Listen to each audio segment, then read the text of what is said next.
आइए कहानी एक्सप्रेस के साथ एक सफर पर, जहां हर स्टेशन पर मिलेगा आपको एक ऐसा अनुभव जो आपके दिल को छू जाएगा। आपके लिए है यह सफर। आप तैयार हैं? तो चलिए, यह सफर शुरू होती है।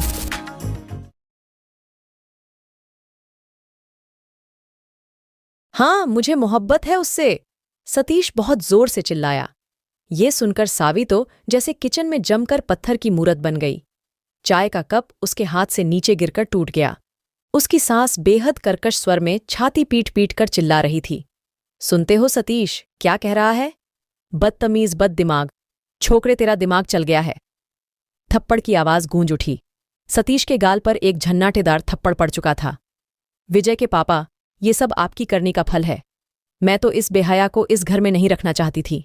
अगर मेरे विजय का अंश इसकी कोख में नहीं होता तो मैं इसे धक्के मारकर इस घर से निकाल देती।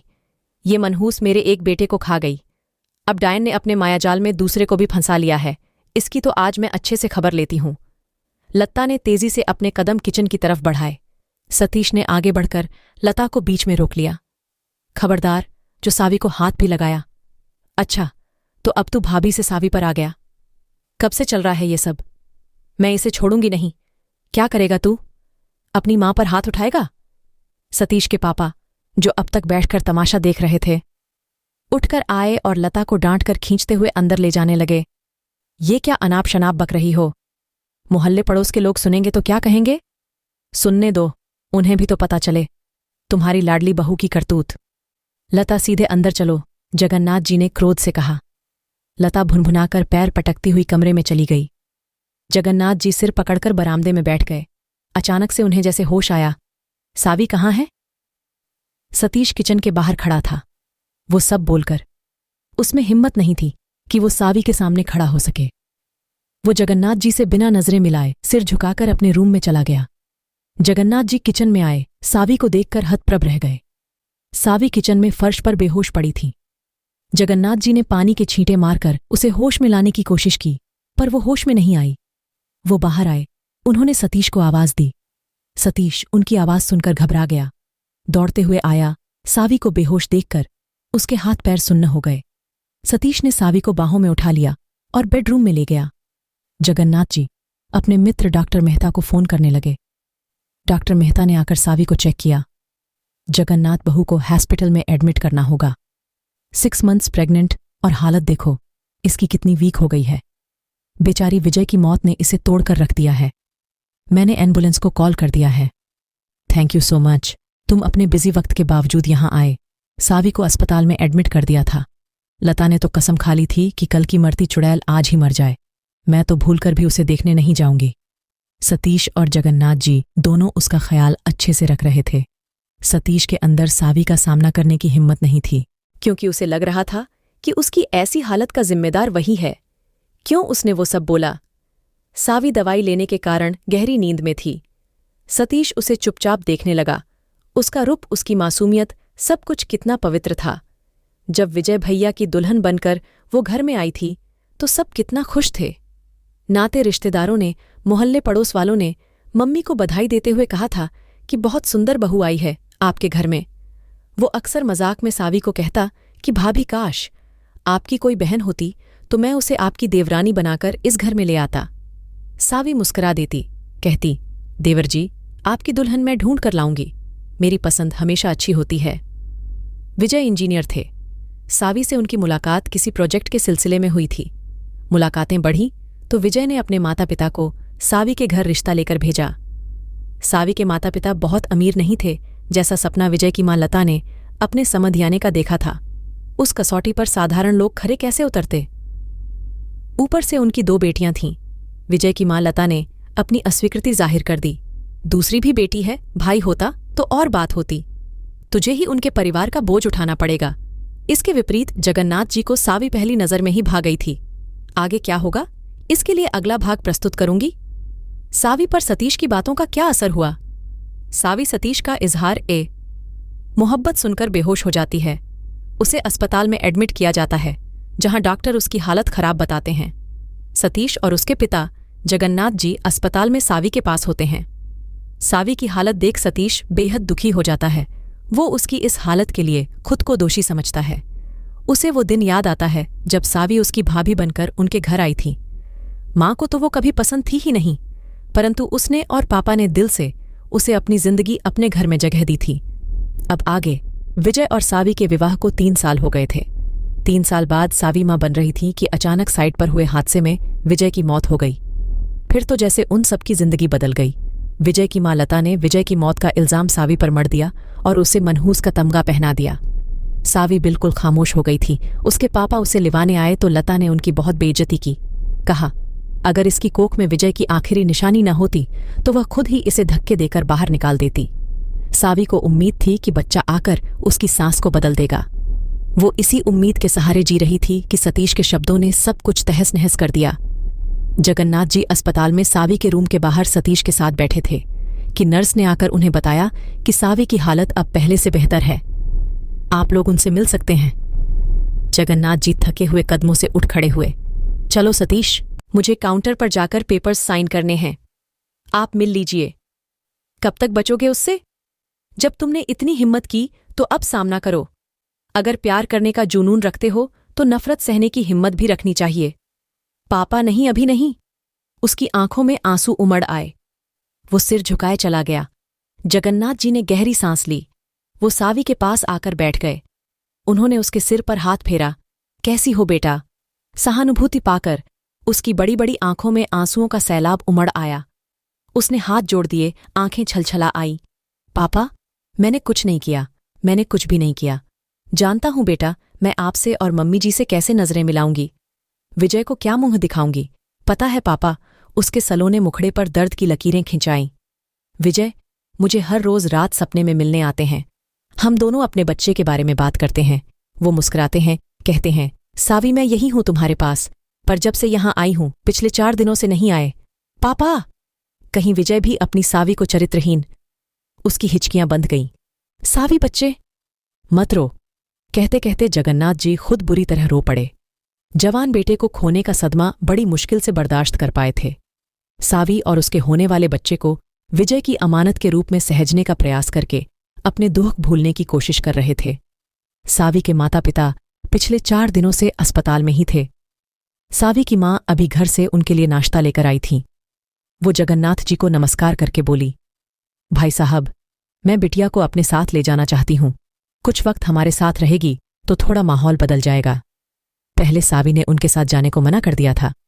जगन्नाथ जी उलझन में थे कि क्या कहें। सावी ने उदास नजरें उनकी तरफ घुमा दी। पापा, पापा, मैं माँ बाबा के साथ जाना चाहती हूं। सावी बेटा, जैसे तेरी मर्जी। जगन्नाथ जी का स्वर विचलित हो उठा। सतीश छोड़ आएगा। नहीं पापा, हम लोग ओंटो से चले जाएंगे। जगन्नाथ जी ने विरोध नहीं किया। वो जानते थे कि सतीश और सावी का रिश्ता उस एक बात से किस मोड़ पर पहुंच चुका था। क्या यही अंत था, या फिर विधाता एक नई कलम से उनका भाग्य लिखने को तैयार था? मैं आपके विचार जानना चाहूंगी कि कहानी को क्या मोड़ दिया जाए। सावी अस्पताल से अपने माता पिता के साथ चली गई। जगन्नाथ जी अस्पताल से सतीश के साथ घर वापस आ गए। लता ने उनको देखकर गुस्से से अपना मुंह फेर लिया। खाने की टेबल पर सतीश चुपचाप सिर झुकाए खाना खा रहा था कि लता ने अपने तानों से उसे बींध दिया। अच्छा हुआ, अब उस कुलटा की शक्ल रोज नहीं देखनी पड़ेगी। तुम दोनों पर उसने जाने क्या जादू कर दिया है। सतीश खाना अधूरा छोड़कर उठ गया। जगन्नाथ जी दुखी होकर बोले, लता, तुम सतीश को कोसना कब बंद करोगी? जब तक वो उस कुलटा का ख्याल अपने दिमाग से नहीं निकालेगा। जगन्नाथ जी लता की बातों से उब चुके थे, इसलिए बाहर निकल गए। बाहर निकलकर सतीश को फोन किया। सतीश, गाड़ी निकालो। क्या बात है पापा? सतीश ने जगन्नाथ जी से कहा। उन्होंने कहा, कहीं जाना है।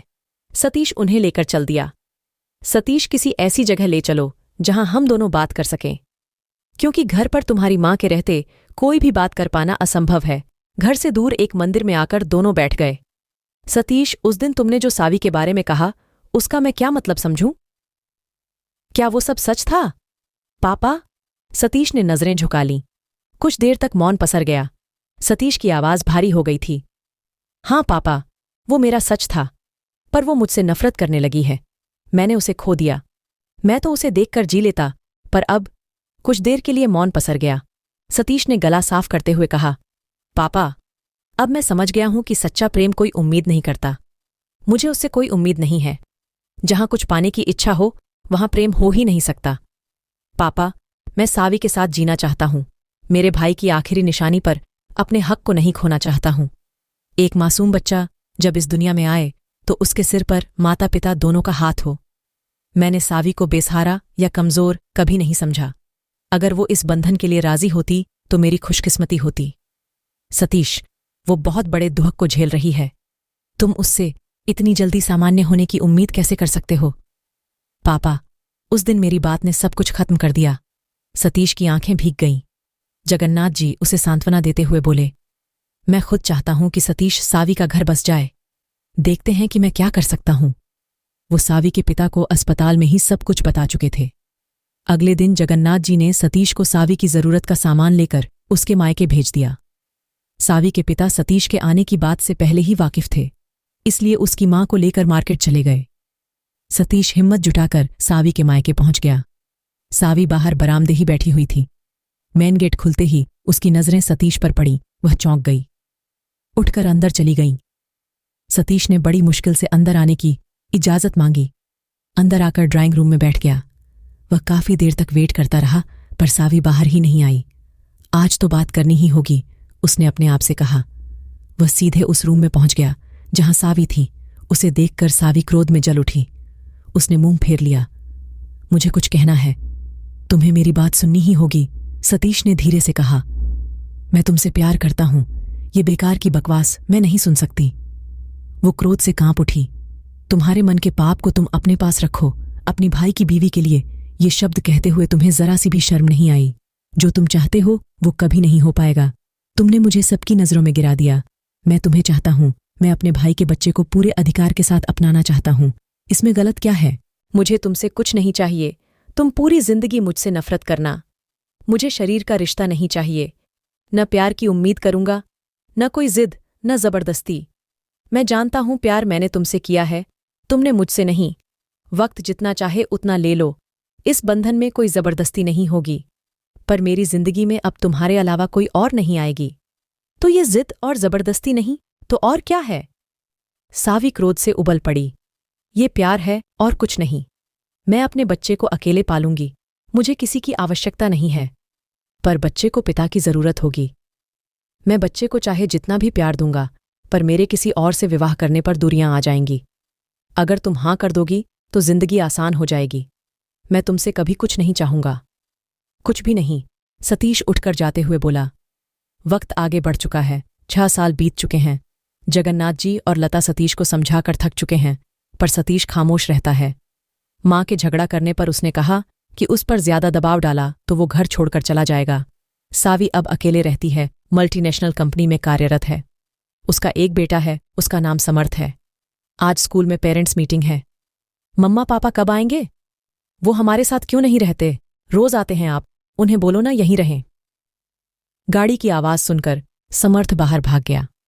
सतीश ने उसे अपने बाजुओं में उठाकर चूम लिया। मेरा बच्चा, चलो, देर हो गई, जल्दी चलते हैं।